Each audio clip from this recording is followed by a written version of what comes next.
Father and I were talking, and I wanted to share with you. We were talking about St. Jerome's translation of the Bible into Latin, the Vulgate, and I mentioned that when he translated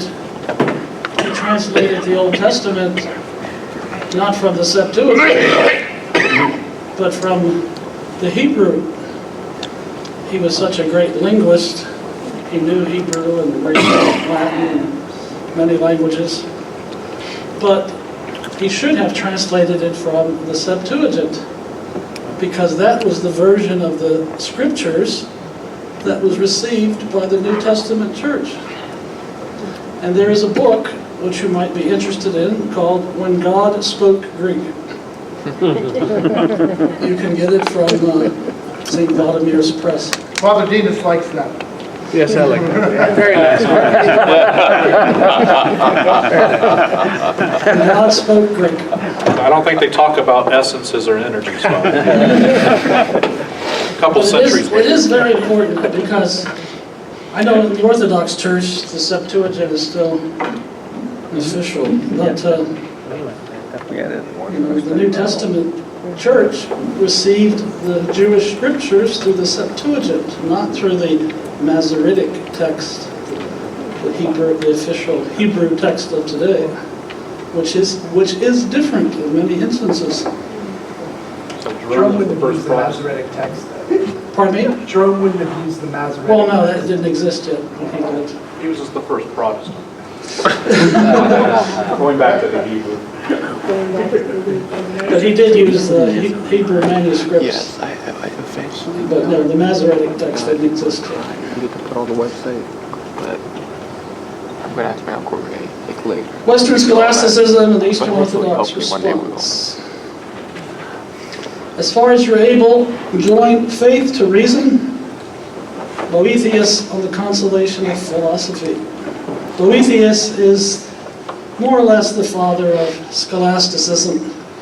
Scholasticism begins before the schoolmen, as they're called, before the rise of the medieval schools, which becomes the height of scholasticism. But it really begins. What century is he? Boethius 6th century. he was martyred in 5.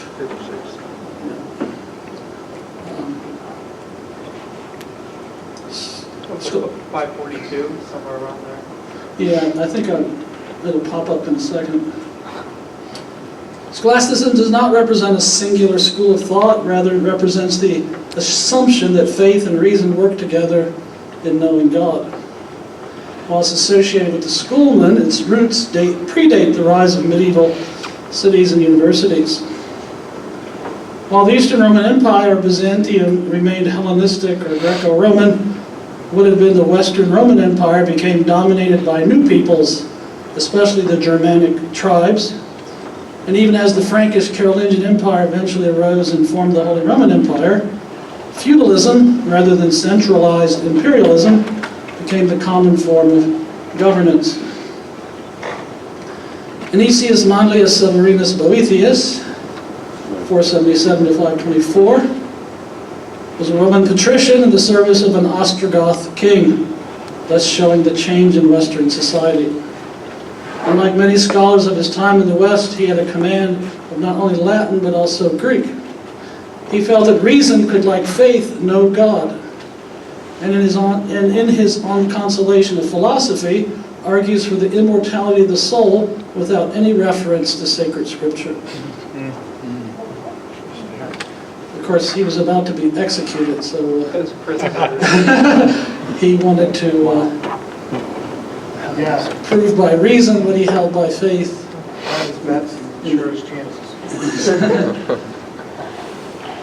The closing of the Platonic Academy in Athens in 529 by the Emperor Justinian, the founding of the first monastery in the West by St. Benedict of Nursia at Monte Cassino, two symbols emerged. In the East, the total triumph of Christianity over pagan thought. In the West, the need to evangelize and educate the pagans who had just arrived.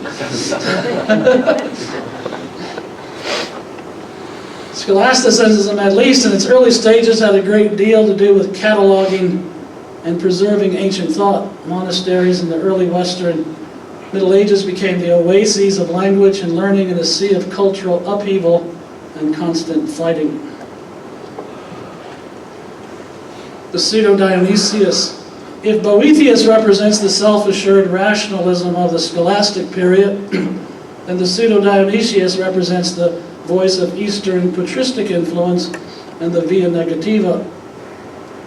Although his identity is unknown, many believe he was a Syrian Neoplatonist and a contemporary of Boethius. He taught that whatever is said with positive assertion about God must also be explained with a negation. Through his thought, the mystical theology of the Fathers was to some degree retained in the West. The non-Christian influences. The Islamic philosophers, Ibn Sina, Avicenna, Al-Ghazali, Al-Farabi, Ibn Rushd, Averroes, and Jewish philosophers like Ibn Yabril and Moses Maimonides, especially Maimonides, influenced Thomas Aquinas.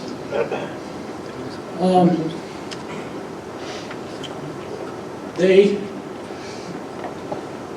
had a lot to do with the rise of scholasticism. They were the first to know more about Aristotle, for example.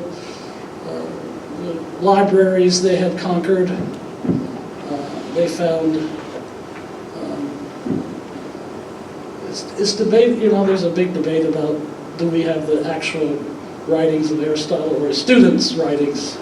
It's believed we have the writings of Plato directly, but the students' writings of Aristotle. But anyway, Aristotle's thought was discovered as the Islam conquered the world, and they took the libraries and translated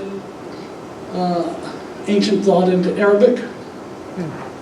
And then through the Reconquista, especially, which lasted for many centuries in Spain and Portugal, and capturing Islamic libraries, and then translating them into Latin. So there was some of the knowledge of the ancient world, especially Aristotle, came to the West. St. Anselm of Canterbury represents the extreme stance for the fitness of reason. In his ontological argument for the existence of God, he demonstrates his belief in fides quaerens intellectum, faith seeking understanding, and credo ut intelligam, I believe so that I might understand.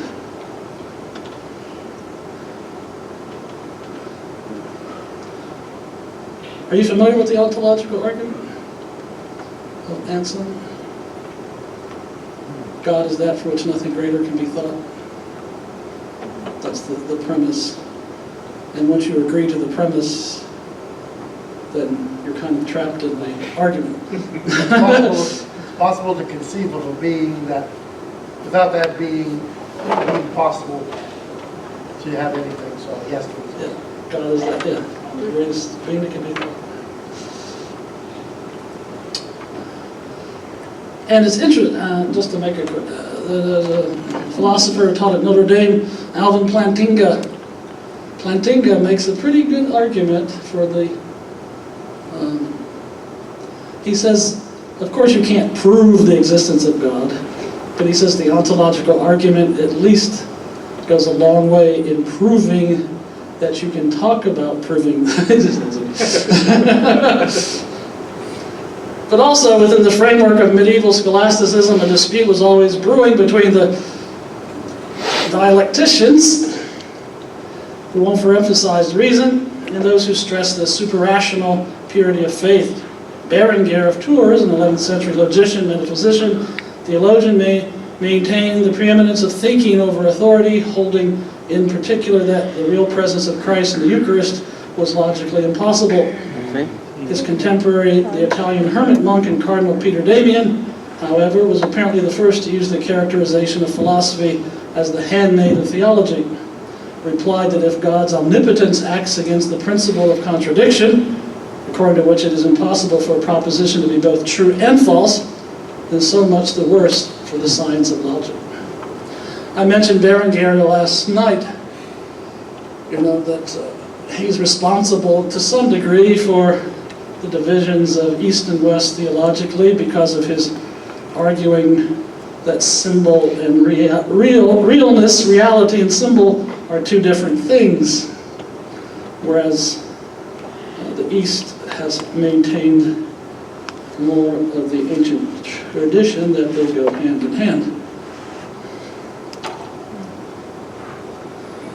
Quite analogous to the foregoing controversy, though conducted on a much higher intellectual level, was the bitter fight that broke out almost 1 century later between the Cistercian reformer St. Bernard of Clairvaux and the logician and theologian Peter Abelard.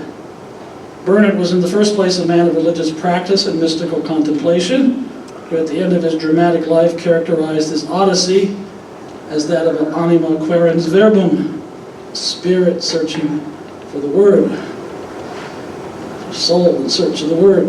Although he by no means rejected philosophy on principle, he looked with deep suspicion upon the primarily logical approach to theology espoused by Abelard. This man, said Bernard, presumes to be able to comprehend by human reason the entirety of God. Logic, universals, nominalism. Logic became one of the chief concerns of the scholastic thinkers, leading to the public disputations. Often the questions centered around the existence of universals, and eventually took some to take the position of nominalism, in many ways the forerunner of modern skepticism. The High Middle Ages brought about the rebirth of cities and the rise of universities, where one learned universals. That's where the term university comes from. You went to university to learn universals, universal truths. The first universities: Oxford, Cambridge, Bologna, Paris, Modena, Salamanca, Padua, Toulouse, Orleans, Siena, Pisa. They still argue about which is the oldest. I think Bologna claims to be the oldest, but archaeologists say Oxford is. These old universities were actually run by the students. They hired the professors. At first, yes, at first. The course of study. The trivium, grammar, logic, rhetoric, the art of persuasive speech. The quadrivium, arithmetic, geometry, astronomy, music, the liberal arts.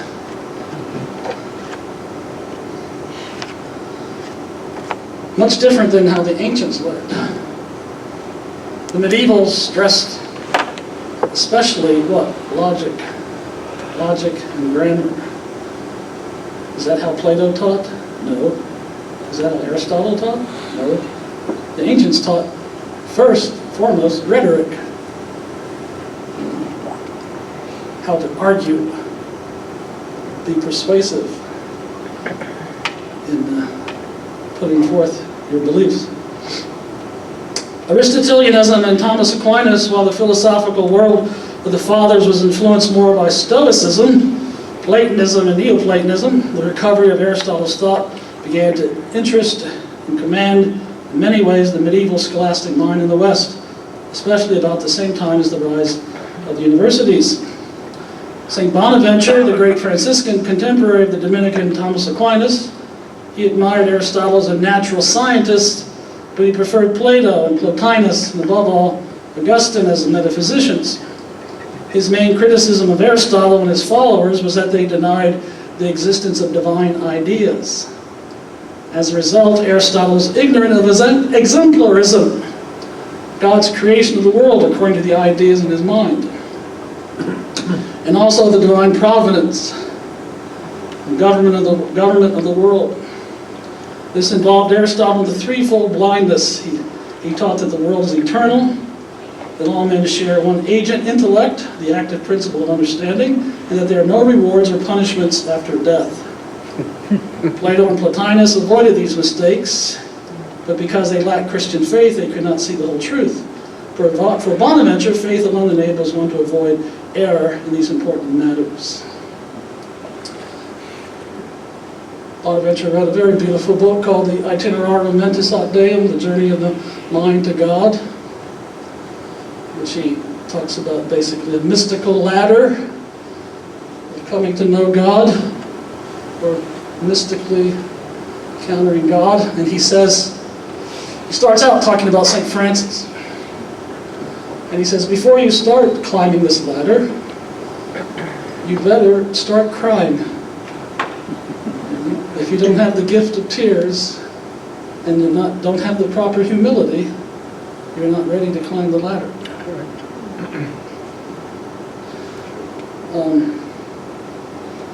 Of course, Thomas is able to overcome these deficiencies in Aristotle in many ways by employing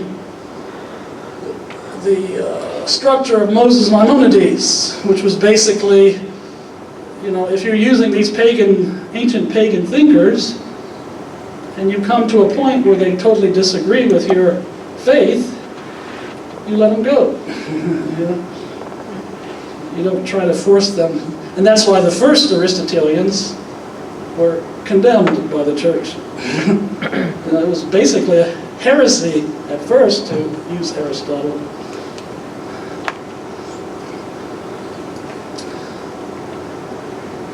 Let me move ahead.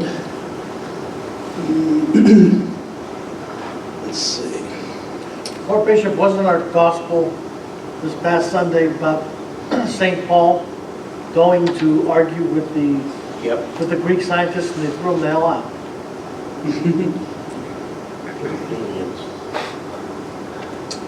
So we come to Albert the Great Dominican polymath. Albert was he knew lots of different things. He was kind of a scientist before his time, and he taught Thomas Aquinas. There's the story that they called Thomas the dumb ox, and he said this ox will roar or something like that. So Albert knew what a great mind Thomas had, and so with Albert the Great, the problem of the conjunction of faith and reason had suddenly become much more difficult, because reason itself had acquired a somewhat new meaning. Reason implied, in his view, not only the capacity for formally correct thinking, for finding adequate creatural analogies to the truths of revelation, but also, above all, the capacity to grasp the reality that humans encounter. Henceforth, the Boethian principle of joining faith with reason would entail the never-ending task of bringing belief into a meaningful coordination with the incessantly multiplying stock of natural knowledge, both of humans and the universe. The business of integrating all these new and naturally divergent elements into a somewhat consistent intellectual structure waited for another, his pupil, Thomas Aquinas. Thomas shared his master's great esteem for the ancient philosophers, especially Aristotle, and also for the most recent Arabic and Jewish thinkers. He welcomed truth wherever he found it, and used it for the enrichment of Christian thought. For him, the reason and faith cannot contradict each other. They come from the same divine source. In his day, conservative theologians and philosophers regarded Aristotle with suspicion and leaned toward the more traditional Christian Neoplatonism.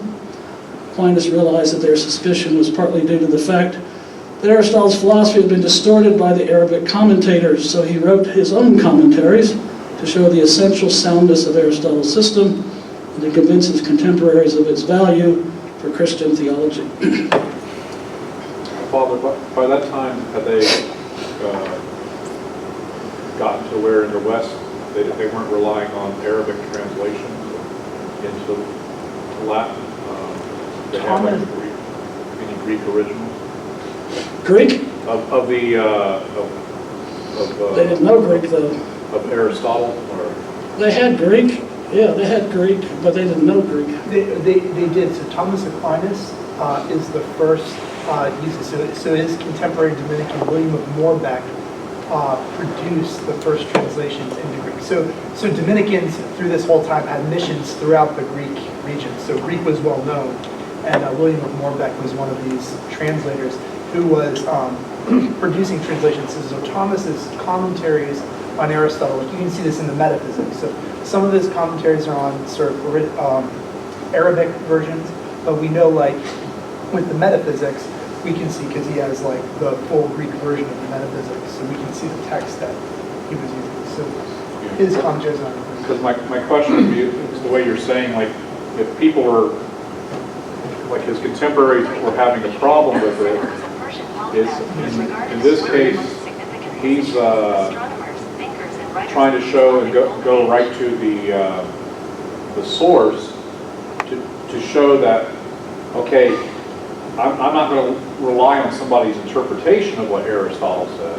I'm going to tell you what Aristotle said, which then gives a different perspective, because if their problem, as he realized, is because of the way it was being interpreted through these Arabic commentaries, through basically through Islam, then he's going to give a more direct source and show how it can be applied. Yes, and that's why Thomas did not fall into the same, he wasn't branded a heretic like many of them before him who had used Aristotle. Now, some of Thomas's ideas were held somewhat suspect, but they were soon, that soon went away too. But like anything that's new, it can be threatening. But yes, because the way Thomas handled Aristotle, it really allowed for Aristotle to become predominant.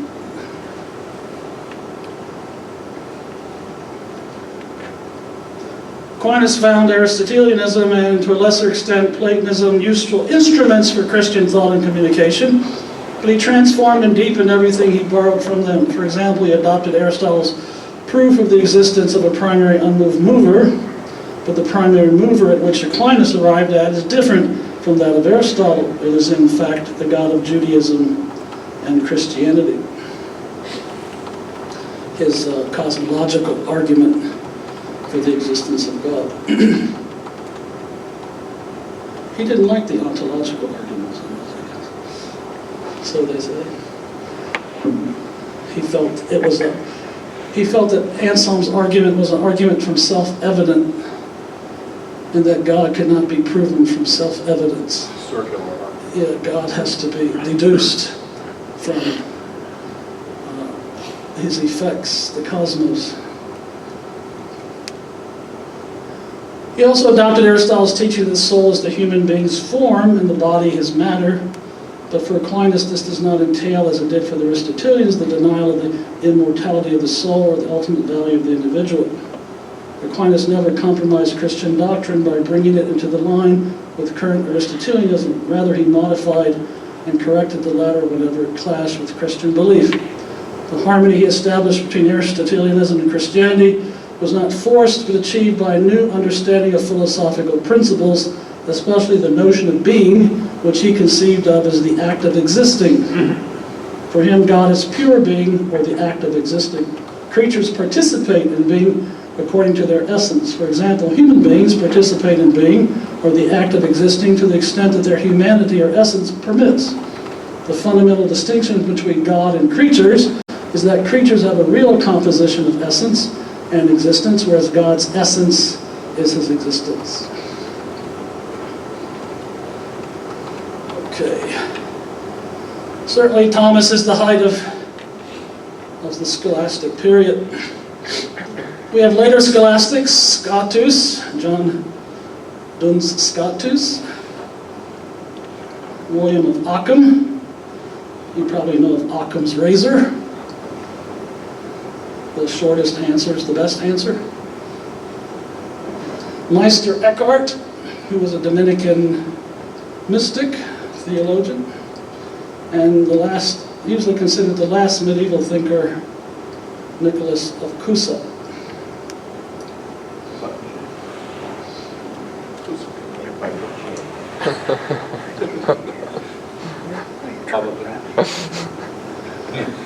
Andrew Louth, who's a very outstanding Orthodox thinker in England, he writes that the Greeks never had any interest in Latin culture. This was true in the classical period and was inherited by the church fathers. The interest of the Greeks in St. Gregory the Great is the exception that proves the rule.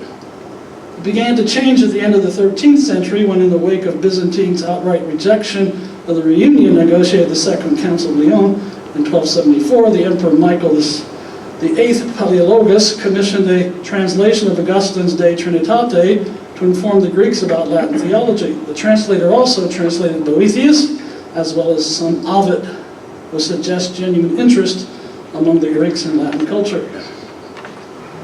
The process initiated by the emperor continued and grew apace. The most striking example of this is the Byzantine interest in Thomas Aquinas, several whose works were translated to Greek, beginning with the Summa Contra Gentiles in 1354 and continuing with the Summa Theologia, several Questiones, some of his Opuscula, and commentaries on Aristotle. All this backed up by works expounding and commenting on Aquinas, as well as attacking him, a process that continued to the end of the Byzantine Empire in 1453. And then Louth goes on and speaks about the kind of what he calls Byzantine scholasticism, which I won't go into right now. Let me move ahead.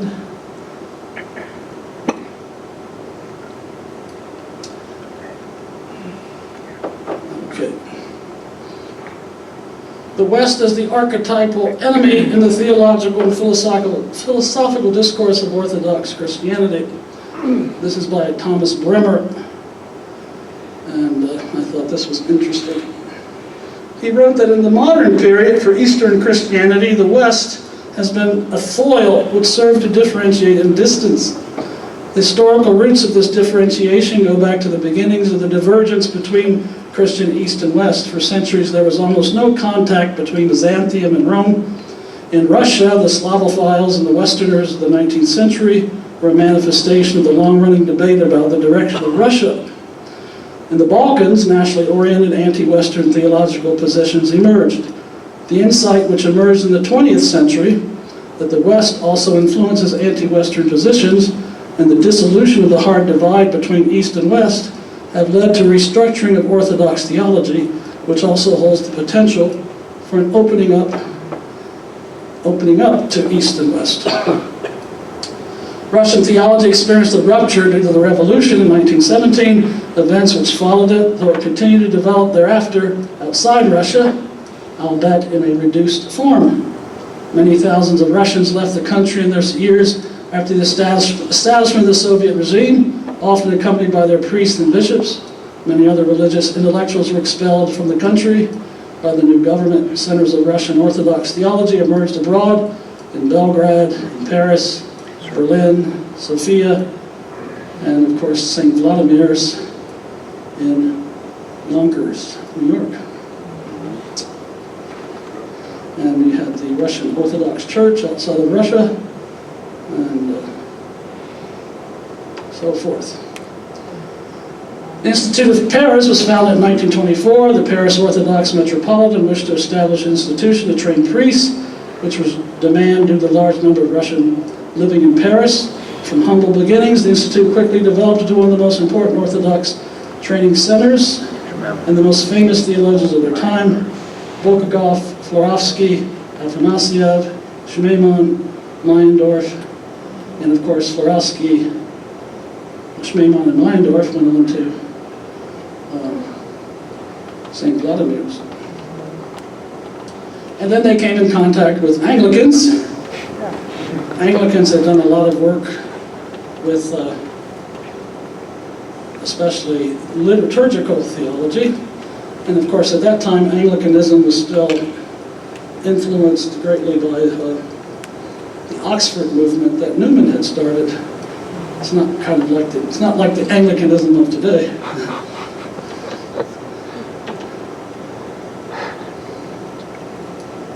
One of the most important students of Florovsky and the Greek theologian, is Zizioulas, who taught for many years in Glasgow, was appointed metropolitan in 1986.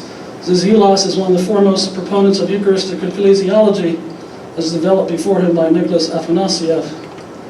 I had the honor of being taught by Zizoulas.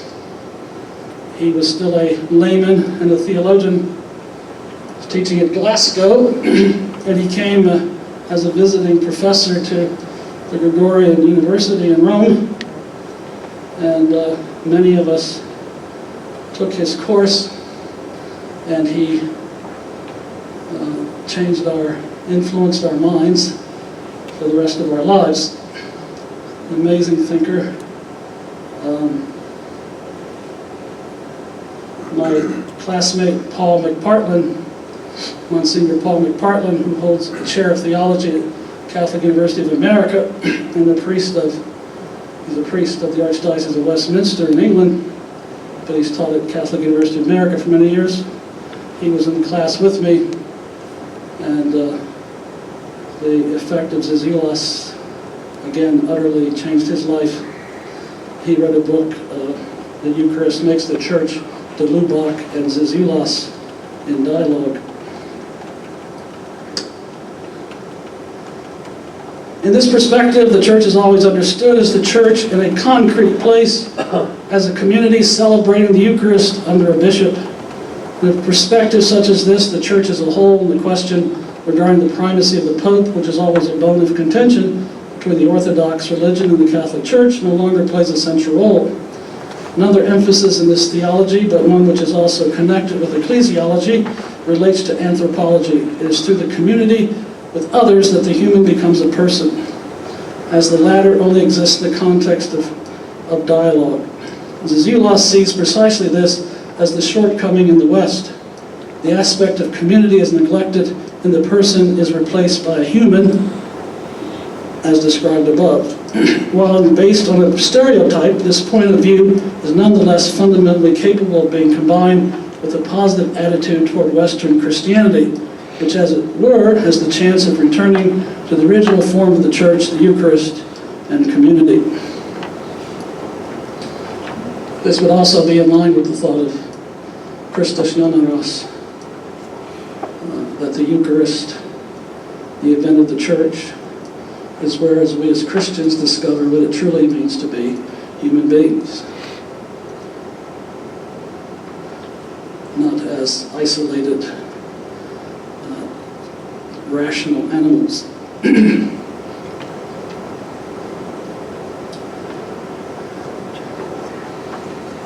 Ioannaros is a Greek theologian and philosopher who is also well known in the West. As a result of English and German translations of his writings, Ioannaros has always attempted to emphasize the differences between Western, European, and Greek philosophy. He does this on the basis of an intense study and good knowledge of Western philosophy. Like many famous Greek philosophers and theologians, Ioannaros studied in Bonn, completing his PhD on Martin Heidegger, and he didn't even lose his faith. According to Ioannaros, these differences form culture to the extent that they also give rise to different approaches to life. Similar to Zizoulas, he proceeds from understanding the human as a person, which he views as being in sharp contrast to Western individualism, which is closely connected with rationalism. Okay, I know we're running out of time, so let me finish up here. Finally, it should be pointed out there's also a relationship between the images that the West and East have of each other and the historical events from which these images are constructed. These are constructs as the historical reality is no longer accessible. However, they are not arbitrary, but must be created out of the available materials. Over the course of history, the attitudes and actions of the West towards the East were such that it was not difficult to paint this picture of menace and hunger for power. It's not the only image which is possible to draw, but it's not completely without bases in history. The churches and theology should investigate their mutual relationships to determine whether it's possible to find material for other constructs. Any questions? Well, when should we take all the theologians and send them to Bosphor and unite? Yeah. When do we have to do that? Yeah, because that's a great in all philosophy and discussion between East and West. If we allow the people and the bishop to work, we'll be united.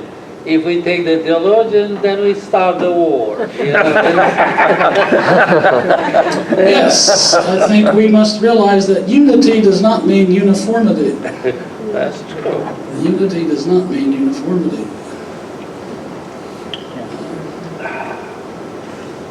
I think the Catholic Church, especially now that the church is in decline in the West, but growing by leaps and bounds in Africa, India, China, has come to realize that, you know, that we can be truly Christian, truly orthodox in our faith, in the big sense of orthodox faith, and speak in different languages and different cultures in different parts of the world. That Christianity is not a Euro philosophical thought only. So. Peripheral vision is good, Paul. Several years ago, I was at the Notre Dame College Eastern Traditions Seminar in Cleveland. It's one of the best gatherings of that sort, dealing with what we deal with here in society. It's been going on for over 30 years now. And I think Father McPartland, I know he was from Britain, was one of the theologians there in you and I in the Eucharist was the subject. And both the Catholic theologians, there were two, and two Orthodox theologians, went out of their way in prefacing their comments to say to the group and to each other, I know and I believe and I respect totally that the Eucharist you celebrate on your altar is true, and vice versa. So, in a shout out, something positive, these theologians, as far as they're concerned, we share the same Eucharist. So, there were plenty of other things to be divided on, but as far as they were concerned, it wasn't the nature of the Eucharist. Must be the bishops that. Yeah, we'll blame someone. Yes.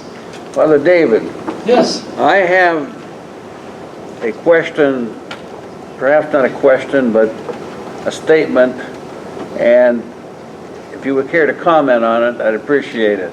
It's been brought to my attention by my beloved wife. You were talking about in your first lecture about the creed, the Nicene Creed. And one of the sentences in that creed that we say is that I believe in one holy Catholic, apostolic Catholic Church. Now, in some parishes, and I know particularly in some Serbian Orthodox parishes, rather than use the word Catholic, they will insert or substitute the word universal. You care to comment on that? Well, the word Catholic means universal. Yeah.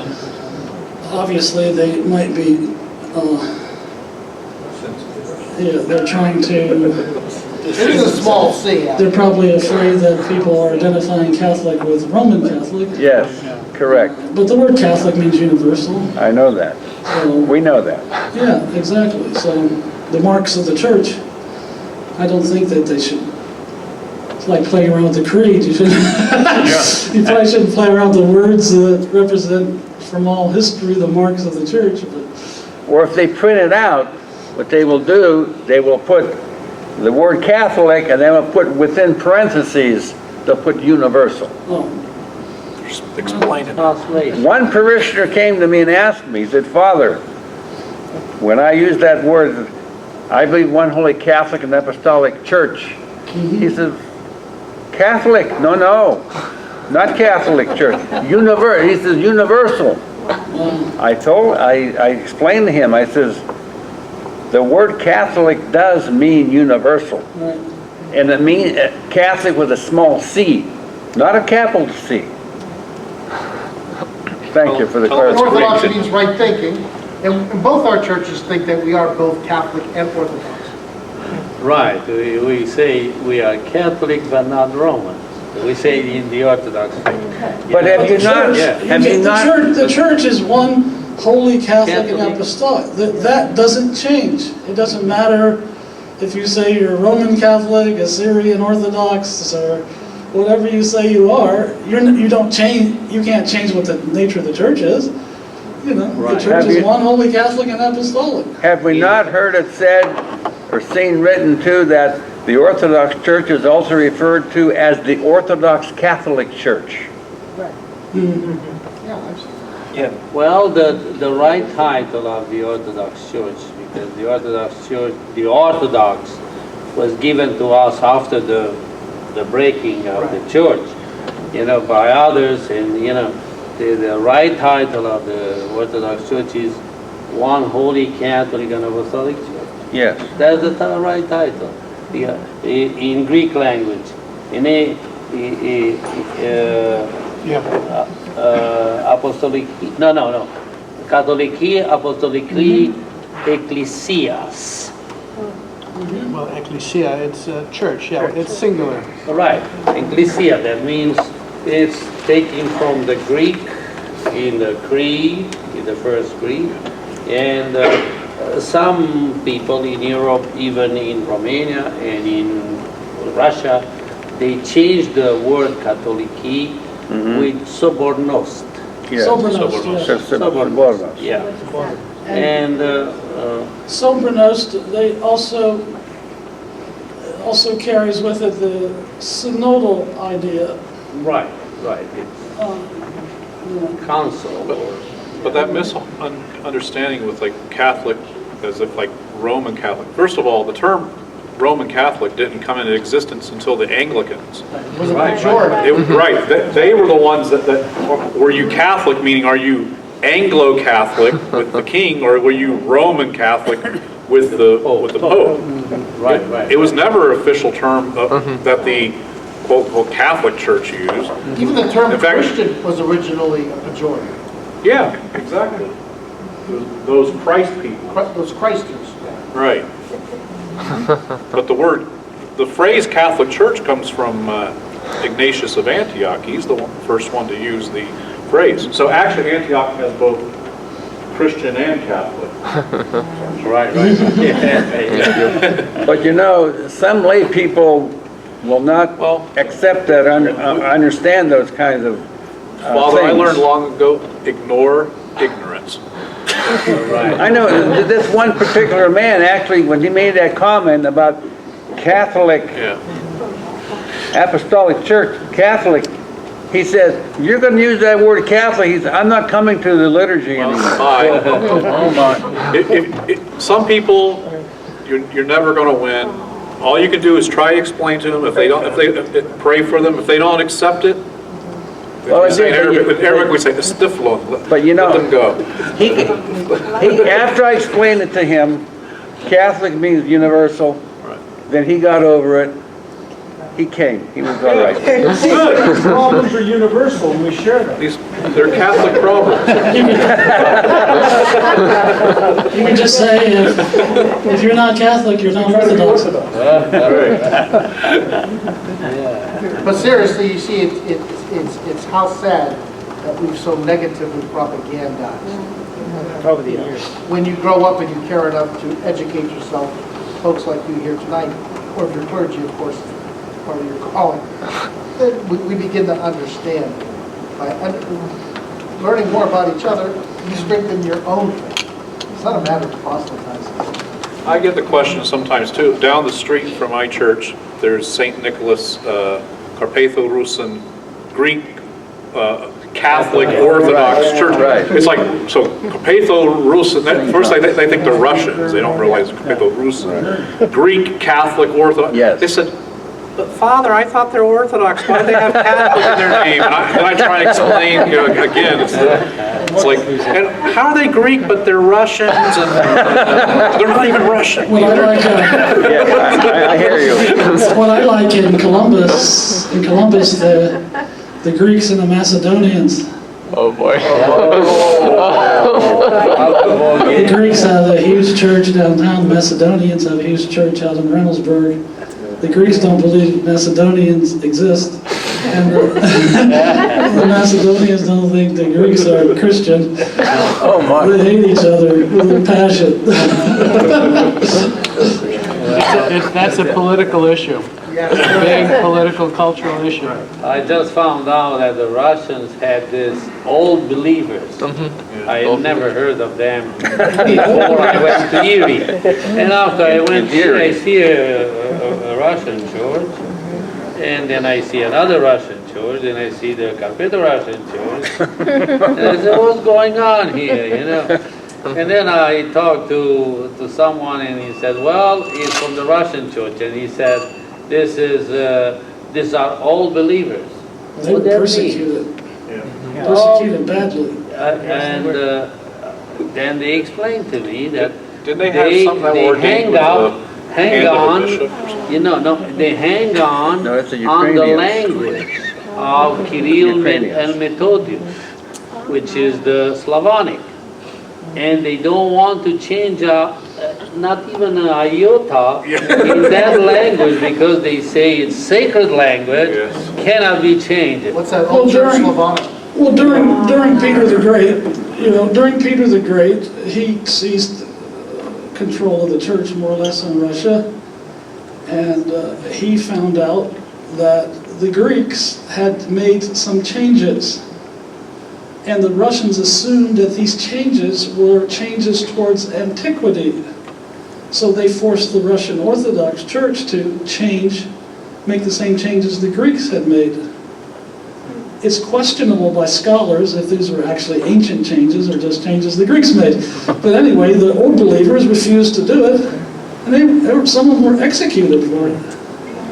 So, Speaking of old believers, I've heard it said by one parishioner in one particular church, a local church. He was told by the priest in the Old Believers Church in Erie, don't you dare you cannot go to confession to any other Orthodox priest. You have to go to a priest who is an Old Believer priest. yes, the old believers believe that the rest of Orthodoxy is in heresy. Well, how can you go to an Orthodox old believer priest who speak only Slavonic?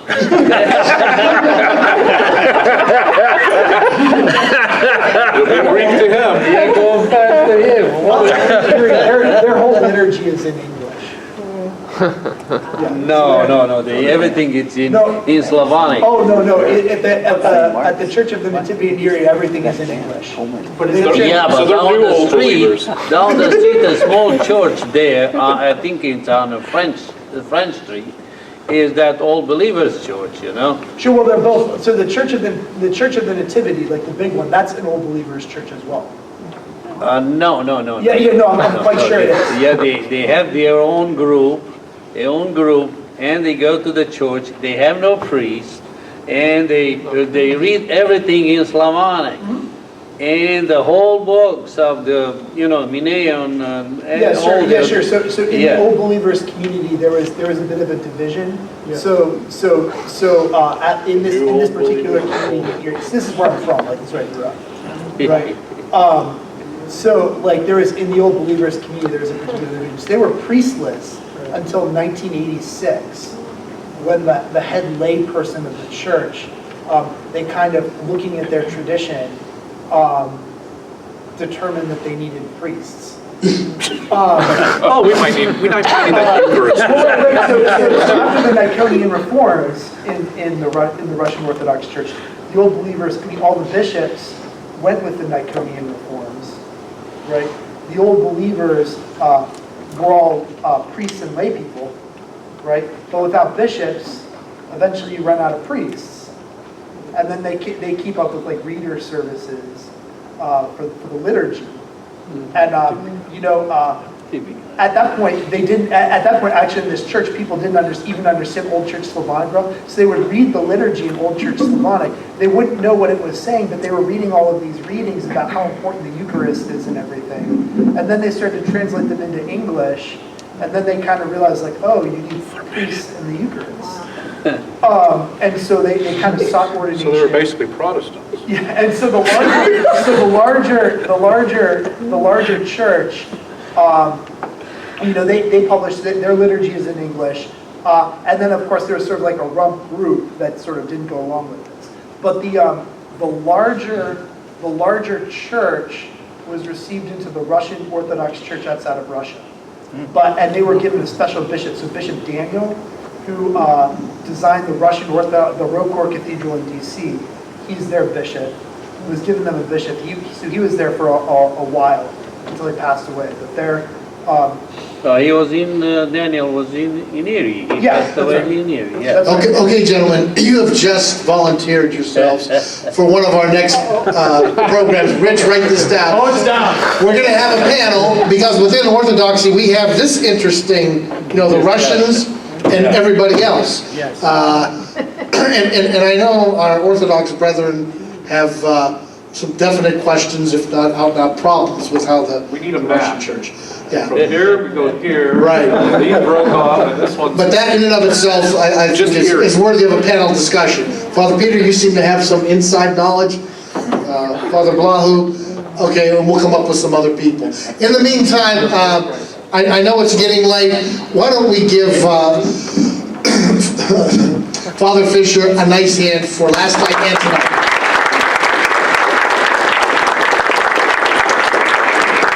Father David, thank you for making the trip. Right. And I thank you all for coming out, and most everybody staying, and I hope the food was good and the speaker was better. Okay. All right, Father Vladimir.